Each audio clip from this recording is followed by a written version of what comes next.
And let me quickly go across to my colleague Shivani Gupta and Boria Majumdar, consulting editor, sports of the India Today Group, joining us. Shivani, let me come to you first. This is a very, very important development today in the Supreme Court, the interim order being passed. Obviously not as many fireworks and heated arguments that were there yesterday with the arguments being presented in court. But nonetheless, very, very significant and crucial developments. But more importantly, there are many things that still need clarification. You're right, Sanjana. Actually, there are many unanswered questions remaining still. What we know is Sunil Gavaskar and Shivlal Yadav will take over simultaneously and have two very different charges. As explained by the Supreme Court, Sunil Gavaskar will take care of the IPL-related matters because the next season is just coming up. Shivlal Yadav will take care of all the other matters. In all of this, what we do not know, because of past precedents, just what happens to N. Srinivasan and just how much his role in day-to-day activities and especially in activities relating to the ICC will be curtailed. Remember last time when he stepped aside, he still went on as the Indian representative in the ICC meeting. So let me take that question to Boria Majumdar. Boria, is there any way that given the public sentiment and the fact that the court has intervened in this manner and said that Srinivasan has to step aside from all of his duties and Shivlal Yadav will be the BCCI head for all non-IPL related matters, do you see any window that N. Srinivasan can still say that I will represent India in the ICC meetings, or that he can still ascend to the ICC chairmanship? You know, it's very difficult to say. I mean, can I please take that question, Shivani, to Mr. Salve? I mean, Mr. Salve actually argued in court yesterday and was there today. So the question that you asked me, Mr. Salve, thank you very much for speaking to Headlines Today. This is Boria Majumdar. Based on the observations and the order given by the Supreme Court, do you see Mr. Srinivasan representing India at the ICC before this case is over? Well, before the case is over, there is no restraint. If he wants to go and represent India in the ICC, how he will be received and what the ICC will think of him in the face of this interim order is something which we have to worry about. So, Mr. Salve, you saying? Mr. Salve, the second question, Shivani, if I could ask Mr. Salve a follow-up question. Sir, a lot of very serious allegations have been levelled against you by the BCCI Council, C.A. Sundaram. He's on record saying you've levelled reckless, baseless, scurrilous allegations against Mahendra Singh Dhoni. And it says it's very easy to stand up in court and say things like this about the Indian captain. None of this is substantiated. How do you react to that? You know, what he's saying about me actually translates to what he's saying about the committee headed by a former Chief Justice. If you read the committee report, it says in so many words that Dhoni appeared before them and said in one voice with Mr. Srinivasan that Mayappan was a cricket enthusiast. If I am reading that report and I am making a scurrilous allegation, then that report is scurrilous. And I think we should be a little more temperate in the kind of language we use instead of getting so identified with our clients. Mr. Salve, if I can take Mr. that Salve, forward. you are making a very serious point here. Absolutely. Yes, Shivani, you're saying that there are charges being raised against the Mudgal report itself. That's what Mr. Sundaram's arguments against your comments actually amounts to. What I've also been told... Absolutely, because I have no personal knowledge of what Mr. Dhoni told whom, nor do you. We can only read the report, right? Now, if the report makes a wrong statement, and what is more worrisome, you must understand, the BCCI is calling a statement in the report a scurrilous allegation. The BCCI is the disciplinary body. It is completely aligning itself with India Cements and questioning the committee. It should be aligning itself with the committee and questioning India Cements. That's right. It's a very serious... Mr. Salve, you are raising some serious questions here. You are raising some serious questions here. These are raised in court. Two questions. I don't use language like this on TV channels about what BCCI has been saying. I'm only telling you what's happening in court. Yes, sir. I'll ask you two questions before my colleague again can ask you a few. What do you make of this order? Based on today's order, So is Mr. Srinivasan still Mr. the Mary. president, or has he stepped down? Has he Well- stepped aside? What is the ground reality? He has been asked not to function as a president. His removal or non-removal will be decided by the court at the end after it has heard both sides. They have heard me for about 2 hours, 2.5 hours. They will now hear the BCCI, and it's very odd that the BCCI is screaming so hard about this, because this is about Mr. Srinivasan being removed. The institution should not worry about who the president is. But anyway, you know, at one time we used to have this slogan in India, India is Indira, Indira is India. Now this is like Srinivasan is BCCI and BCCI is Srinivasan. That is what is going on. You know, the lawyer for BCCI appeared before the committee, which is recorded at page 71. In so many words the committee says, that lawyer said, even if Mayappan is guilty, India Cement should not be punished. Now BCCI is the authority who should be cancelling the franchise if Mayappan as a owner or a team official is guilty of corruption. They should be asking India Cements questions instead of supporting India Cements. That part of the sentence is so clear in the committee's report. That is what I argued in court, that this is conflict of action, conflict of interest in action. I mean, what more proof do you require?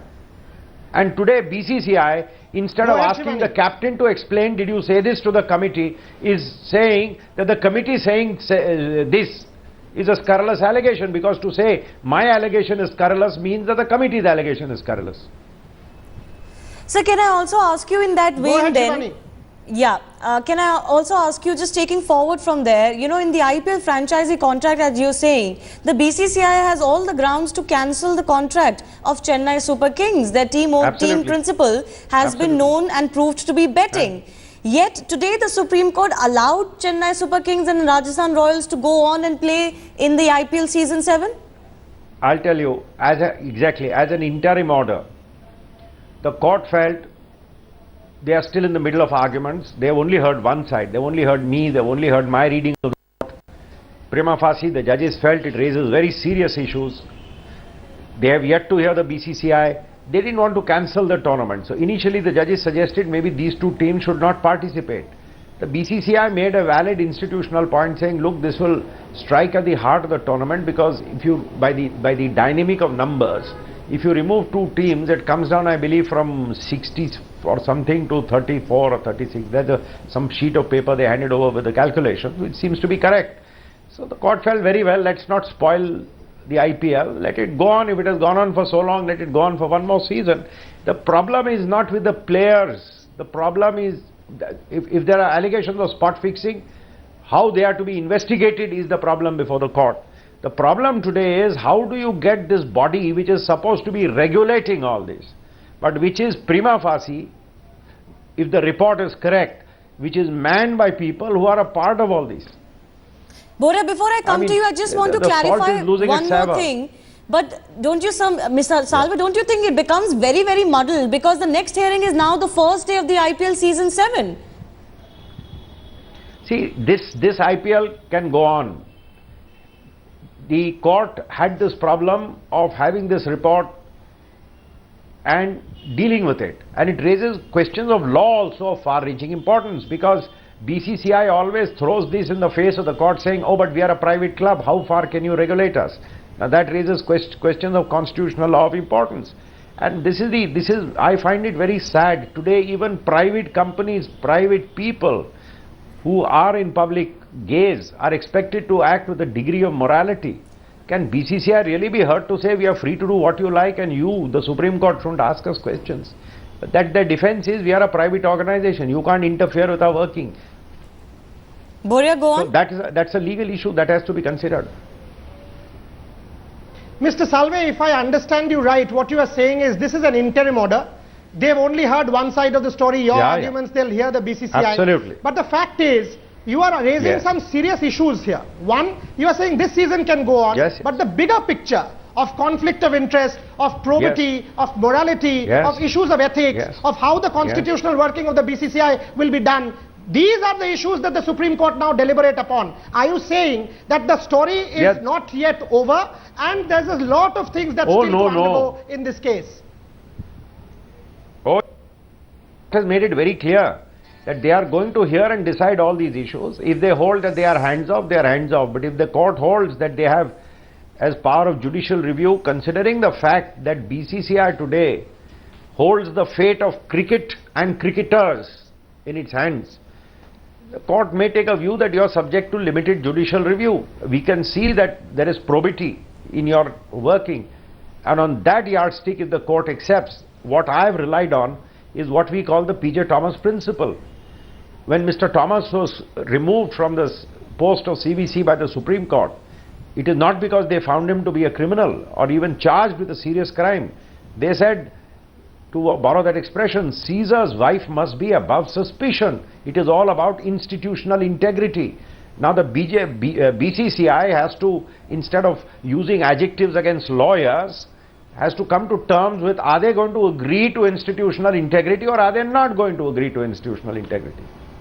Mr. Salve, can I ask you Mr. Salve, that if I understand you right, sir, Shivani, one more question before you ask. So if I understand you right, so are you standing firm on what you said about Mahendra Singh Dhoni yesterday in court?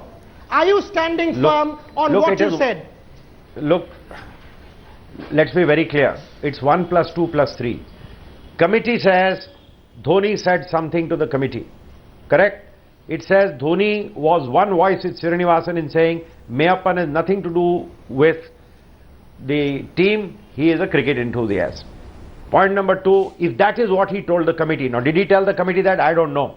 But why should I disbelieve that committee? So I am entitled to rely on that committee. Now if relying on the committee is a scurrilous allegation, well, I think either somebody doesn't understand the meaning of scurrilous or somebody thinks the committee is making scurrilous allegations. If the BCCI is saying that a committee headed by a retired Chief Justice is making scurrilous allegations, I think that by itself shows what kind of organization it has become. If Dhoni did say that, the next question is, did the committee believe that? The committee found evidence that Mayappan used to bid for players, he used to be in the dugout, he used to be interacting with teams. Surely Dhoni as the captain knew all that. So what he told the committee and what he would have reasonably known are at variance. If that is so, he along with Srinivasan that's my argument, he along with Srinivasan participated in what is called cover-up. And cover-up is under the IPL definition a part of a corrupt act. So as defined in their own regulations, covering up for somebody or team official who has been misbehaving is itself an act of corruption. So it is 1 + 2 + 3. So it is not that I have some secret information or I have investigated something. I have great respect for Dhoni as a cricketer, and I think he has made some errors of judgment in ending up in the situation. That he should even be in a controversy is very unfortunate, and I feel bad for him. But that's the way it is.